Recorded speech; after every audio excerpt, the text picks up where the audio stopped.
வணக்கம். நான் உங்கள் ஜெயபாலன். அனைவருக்கும் இனிய ஈஸ்டர் தியாகத் திருநாள் நல்வாழ்த்துக்கள். கிறிஸ்துவ பெருமக்கள், கிறிஸ்துவ உறவுகள், நண்பர்கள் அனைத்து மக்களுக்கும் இனிய தியாகத் திருநாள் ஈஸ்டர் நல்வாழ்த்துக்கள்.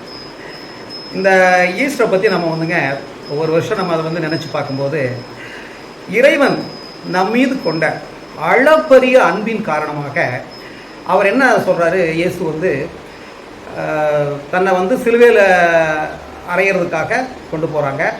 அந்த இடத்துல அங்கே இருக்கக்கூடிய அந்த ரோமானிய படை வீரர்கள் விழாவில் குத்துறாங்க, அவர்களை சவுக்கால் அடிக்கிறாங்க. எல்லா கொடுமைகளையும் தாங்கிட்டு கடைசியில் என்ன பண்ணுறாங்கன்னா, சிலுவையில் அரைஞ்சு ஒரு முள் கிரீடத்தை வச்சு அவர் தலையில் வச்சு அமுத்தும் போது அந்த முள் அவருடைய தலையின் எல்லா பகுதிகளையும் குத்தி காயப்படுத்தி அப்படியே ரத்தம் ஒழுகுது.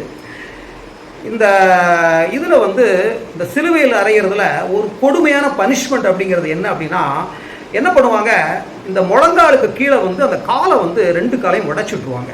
அப்போ என்ன ஆகும் அப்படின்னா, இந்த உடம்புனுடைய மொத்த வெயிட்டும் அந்த கையில் அப்படி அடிச்சிருக்கக்கூடிய ஆணிகள் மற்றும் அந்த இது பூராமே அப்படியே இழுத்து அந்த நெஞ்சு கூடெல்லாம் ஒன்று சேர்ந்து ரத்தம் கீழே கால் வழியாக ரத்தம் போய் ஒரு மிக கொடுமையான ஒரு வேதனையான ஒரு மரணம் அது சிலுவையில் அறையப்படக்கூடிய மரணம்.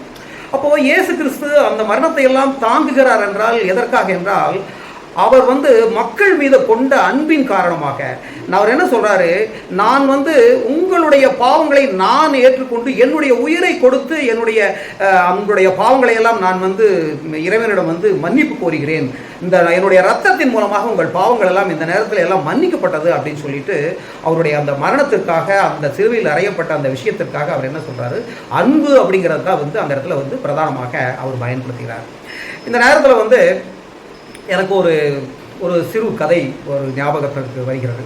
என்ன அப்படின்னா, ஒரு மனிதன் இறைவன் மீது ஒரு மாறாத பற்றும் பக்தியும் கொண்டவன்.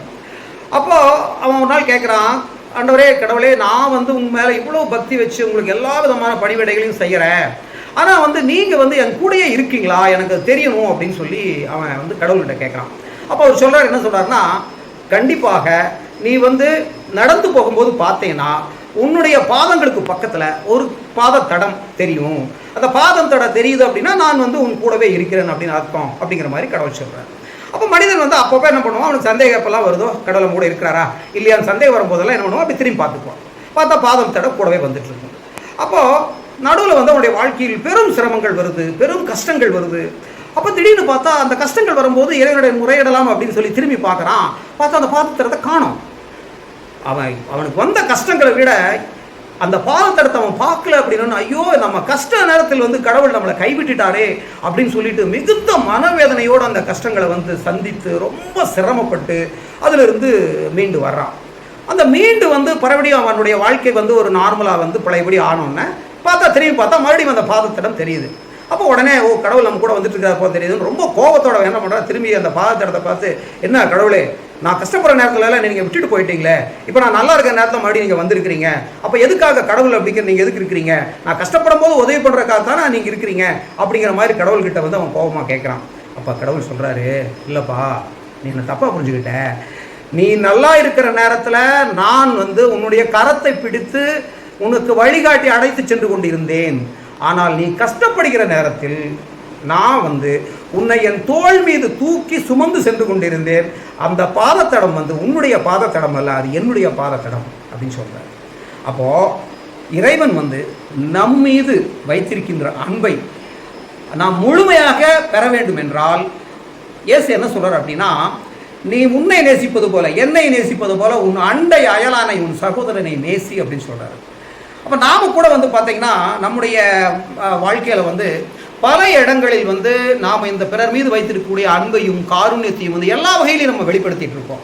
உதாரணமாக நம்ம ரோட்டில் போயிட்டு இருக்கும்போது யாராவது ஒருத்தர் திடீர்னு சைக்கிளையோ அல்லது தடிக்கு கீழே விழுந்துட்டா உடனே நம்ம ஓடுறோம், ஓடி போய் யோயோ என்னங்க ஏதாச்சும் ஆச்சுங்களான்னு ஒரு தூக்கி விட போவோம். இது என்ன காரணம்?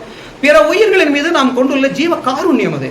அதே மாதிரி யாராவது ஒருத்தர் நம்ம ஹோட்டலில் சாப்பிட்டு வர்றோம், வெளியே நிற்கிறவங்க யாராவது பசின்னு சொன்னாங்கன்னா உடனே என்ன பண்ணுவோம், ஏதாவது ஒரு 5 ரூபாயோ 10 ரூபாயோ காசு போடுவோம். இல்லை இன்னும் கொஞ்சம் வசதி இருக்கிறவங்க என்ன பண்ணுவாங்க, ஒரு சாப்பாடை வாங்கி கொடுப்பாங்க.